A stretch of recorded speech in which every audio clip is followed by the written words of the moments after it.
प्रिय छात्रों, last class में हमने ये देखा था कि कंपनी से क्या आशय है, अंश कितने प्रकार के होते हैं, अधिमान अंश क्या हैं, सामान्य अंश क्या हैं, स्टॉक की परिभाषा भी मैंने आपको बताई थी। साथ में ये भी बताया था कि अंश इस संबंध में अंश निर्गमन की क्या प्रक्रिया अपनाई जाती है, जिसमें हमने 4 पॉइंट्स देखे थे कि सबसे पहले प्रविवरण का निर्गमन, इशू ऑफ प्रॉस्पेक्टस। दूसरा देखा था अंशों के लिए आवेदन प्राप्त करना, और फिर थर्ड अंशों का आवंटन करना, और फोर्थ अंशों पर मांग राशि प्राप्त करना। आज हम इनकी इस प्रक्रिया को डिटेल में देखते हैं। तो सबसे पहले हम देखते हैं कि प्रविवरण का निर्गमन। समामेलन का प्रमाण पत्र जैसे ही कंपनी को प्राप्त होता है, तो ऐसे उसके बाद एक सार्वजनिक कंपनी अंशों का क्रय करने के लिए जनता को आमंत्रित करती है, और इसके लिए उसको सबसे पहले एक प्रविवरण निर्गमित करना होता है।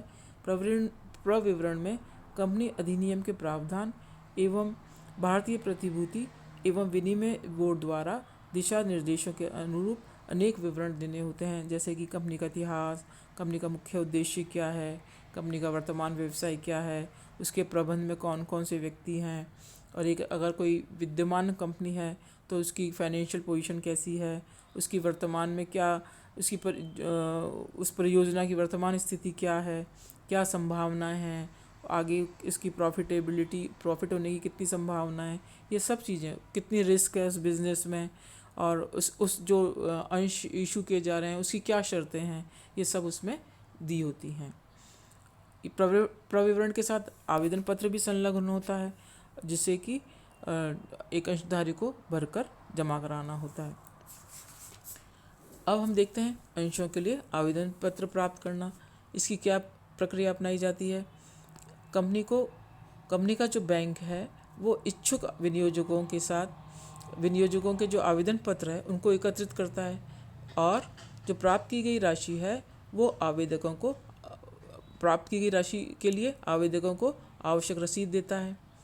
मतलब जो भी व्यक्ति विनियोजक है या अंश खरीदना चाहता है वो कंपनी के बैंक में आवेदन पत्र के साथ पैसे जमा कराता है, और बैंक उसका तिथिवार लेखा अंश आवेदन खाते में करता रहता है। कंपनी की सूचनार्थ बैंक समय समय पर पासबुक और प्राप्त आवेदन पत्रों की सूची आवेदन पत्रों सहित कंपनी के प्रधान कार्यालय को भेजता रहता है। जो आवेदन पत्र सीधे ही कंपनी के कार्यालय को प्राप्त होते हैं वे भी कंपनी द्वारा बैंक को भेज दिए जाते हैं। बैंक ऐसी प्राप्तियों की रसीद भी अंश आवेदन खाते में करता है, तो तथा इसे आवेदन पत्रों के साथ कंपनी के प्रधान कार्यालय को भेज देता है। निर्धारित अंतिम तिथि तक जितने आवेदन पत्र प्राप्त होते हैं कंपनी के कार्यालय में उनकी जांच की जाती है, और यह देखा जाता है कि क्या कंपनी द्वारा निर्गमित अंशों से अधिक के लिए आवेदन पत्र प्राप्त हुए हैं। इस संबंध में ध्यान रखना होता है कि कंपनी प्रविवरण में उल्लिखित निर्गमित अंशों से अधिक अंश जनता को नहीं बेच सकती है। अतः यदि निर्गमित अंशों से अधिक के आवेदन पत्र प्राप्त हुए हैं तो प्राप्त आवेदन पत्रों में से अनियमित एवं अपूर्ण आवेदन पत्रों को अस्वीकृत कर दिया जाता है। इसके पश्चात आवेदकों को नामों के वर्ण क्रम में संबंधित आवेदन पत्रों से आवश्यक सूचनाएं आवेदन एवं आवंटन पुस्तक में दर्ज कर ली जाती है, और विभिन्न प्रकार के अंशों के लिए अलग अलग आवेदन एवं आवंटन पुस्तक रखी जाती है। इसके बाद अंशों का आवंटन किया जाता है, उसके लिए भी एक प्रक्रिया अपनाई जाती है। मतलब आवंटन से क्या आशय है, अंशों के आवेदकों में बंटवारा, जिन्होंने भी अप्लाई किया है उनमें अंशों को बांटना अंशों का आवंटन कहलाता है, और यह कार्य कौन करता है, संचालक मंडल।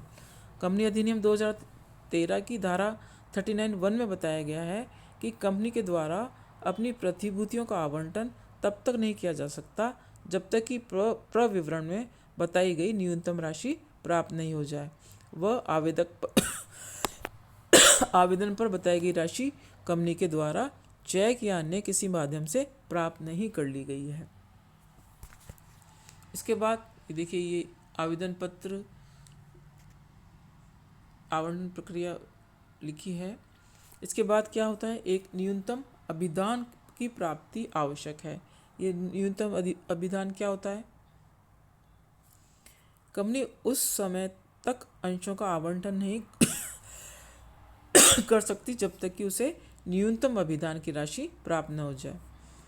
यदि राशि आवेदन पत्र पर प्राप्त नगद राशि नहीं होती, यह राशि क्या होती है, आवेदन पर प्राप्त नगद राशि नहीं होती, वरन इसकी गणना अंशों के मूल्य अंकित मूल्य के आधार पर की जाती है। उदाहरण के लिए, यदि किसी कंपनी के लिए न्यूनतम अभिदान राशि 9 लाख रुपए है तथा वह कंपनी 10 रुपये वाले 1 लाख इक्विटी अंश जनता को निर्गमित करती है, तो अंशों का आवंटन तभी किया जा सकता है जबकि 90,000 अंशों के लिए आवेदन राशि कंपनी को प्राप्त हो जाए। न्यूनतम अभिदान राशि का प्रतिबंध प्रत्येक निर्गमन पर लागू होता है और इस राशि के प्राप्त न होने पर निर्गमन रद्द माना जाता है तथा आवेदकों से प्राप्त राशि को लौटाना पड़ता है। अंकित मूल्य का कम से कम 5% भाग आवेदन पर लेना होता है। ये प्रत्येक प्रतिभूति पर जो देय आवेदन राशि है प्रतिभूति के अंकित मूल्य के 5% से कम नहीं होनी चाहिए और ऐसी अन्य प्रतिशत या राशि जो सेबी के द्वारा इस संबंध में विधान द्वारा निर्धारित कर दी गई है। निर्गमन मूल्य का कम से कम 25% भाग आवेदन पर लेना होता है। ये सेबी के दिशा निर्देश जो कि 27/1/2000 को बताए गए थे, उसके अनुसार निर्गमन का मूल्य का कम से कम 25% भाग आवेदन पत्र पर लेना होगा और यह राशि नकद में प्राप्त होनी चाहिए। इसके अलावा न्यूनतम अभिदान राशि प्राप्त करने की अवधि क्या है? भारतीय प्रतिभूति नियमन विनिमय बोर्ड के नवीन दिशा निर्देशों के अनुसार कंपनी अधिकतम 30 दिनों के लिए निर्गमन खुला रख सकती है। यदि कंपनी को इन 30 दिनों के भीतर न्यूनतम अभिदान नहीं मिलता है तो आवेदकों से प्राप्त राशि अगले 15 दिनों में लौटानी होती है, अन्यथा 15 दिन की समाप्ति के पश्चात दोषी संचालकों व अधिकारियों को विलंब अवधि हेतु 15% वार्षिक दर से ब्याज देना होगा। इसके बाद स्टॉक एक्सचेंज को आवेदन करना होता है जो कि कंपनी को किसी एक या अधिक मान्यता प्राप्त स्टॉक एक्सचेंजों में उन अंशों के लेन देनों की अनुमति हेतु आवेदन करना होगा। साथ ही प्रविवरण में उस या उन स्टॉक एक्सचेंजों का नाम देना होगा जहां पर कि इस प्रकार का आवेदन किया गया है। इसके बाद स्टॉक एक्सचेंज से आज्ञा न मिलना। यदि कंपनी को उपयुक्त आवंटन पर स्टॉक एक्सचेंज से अभिदान सूची बंद होने के 10 सप्ताह के भीतर अनुमति नहीं मिलती है और अंशों का आवंटन कर दिया जाता है तो ये आवंटन व्यर्थ माना जाता है। इसके बाद धन की वापसी। यदि कंपनी स्टॉक एक्सचेंज में उपयुक्त आवेदन प्रस्तुत नहीं करती है अथवा इसका उपयुक्त आवेदन अस्वीकार कर दिया जाता है तो कंपनी को अंशों पर प्राप्त संपूर्ण धन लौटाना होगा। इसके बाद आवंटन सूचियां तैयार की जाती है। नियमित आवंटन के लिए समस्त व्यवस्थाओं की पूर्ति हो जाने के बाद कंपनी के सचिव आवंटन सूचियां तैयार करता है और इन सूचियों पर संचालक मंडल की सभा विचार करती है तथा आवंटन प्रस्ताव पास कर दिया जाता है। अब देखिए आवंटन प्रक्रिया क्या होगी। आवंटन प्रक्रिया इस प्रकार से है कि सबसे पहले आवंटन पत्र भेजा जाता है। जो भी सफल विनियोजक होते हैं, सचिव उन आवेदकों को आवंटन पत्र भेजता है जिनको कि अंशों का आवंटन कहा जाता है। आवंटन पत्र में आवेदक या अंशधारी को आवंटित अंशों की संख्या दी होती है तथा वह मांग की जाती है कि प्रत्येक अंश की एक निश्चित आवंटन राशि, यदि अंश पर देय संपूर्ण राशि आवेदन पत्र के साथ न मांग ली गई हो, अमुक तिथि तक जमा करा दे।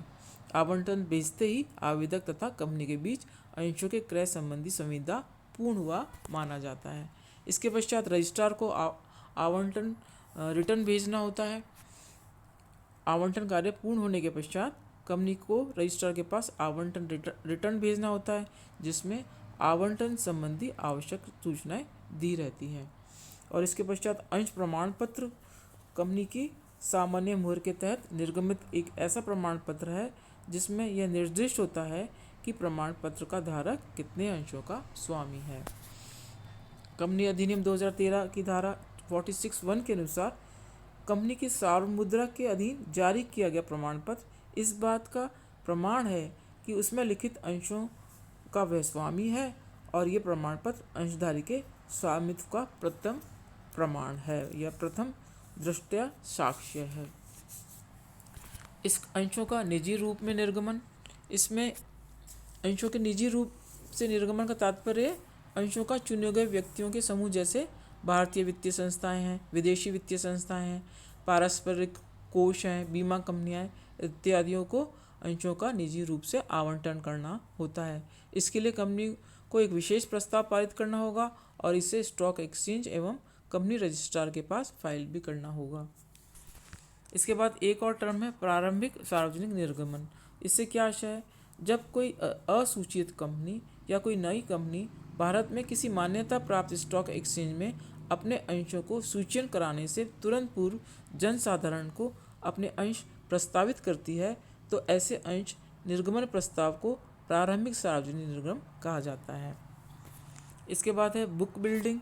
बुक बिल्डिंग ऐसी प्रक्रिया है जिसमें कंपनी द्वारा प्रविवरण, विज्ञापन या अन्य सूचना द्वारा जनता को एक निश्चित मूल्य सीमा में प्रतिभूतियों को क्रय करने हेतु आमंत्रित कर निर्गमित की जाने वाली प्रतिभूतियों की मात्रा का निर्धारण किया जाता है।